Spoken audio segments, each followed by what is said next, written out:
Hi mga ma'am!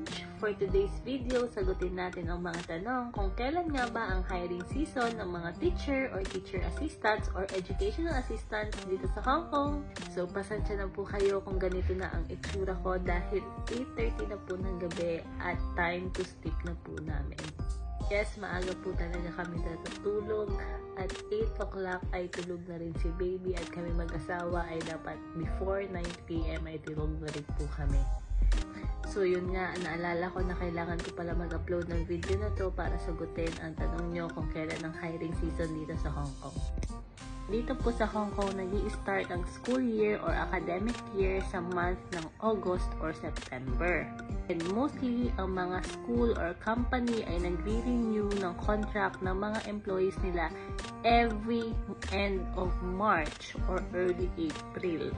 So, ibig sabihin, nalalaman ng company kung kailangan nila mag-hire ng mga new teachers, educational assistants, or teacher assistant if hindi mag-renew ng contract yung mga employees nila by end of their contract.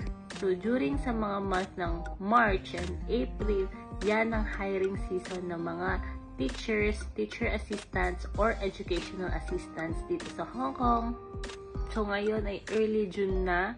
Most of the companies ay nakasecure na sila ng mga new teachers for the upcoming academic year or school year. So, sa mga nagtatanong na Miss Cortez, wala na pong masyadong vacancy or Miss Cortez, wala pa po nag-reply.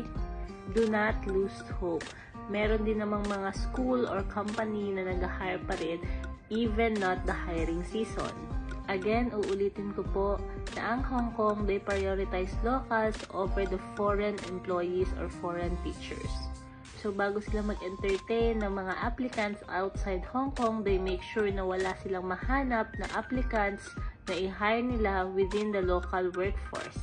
So, I suggest take time to complete your requirements and strengthen your qualifications and credentials para sa hiring season ay meron kayong sandata para makapag-apply ng more jobs or teacher positions here in Hong Kong. Follow me for more updates and sana po makatulong sa inyo yung pagsagot ko sa question nyo. So, see you next vlog. Bye and good night!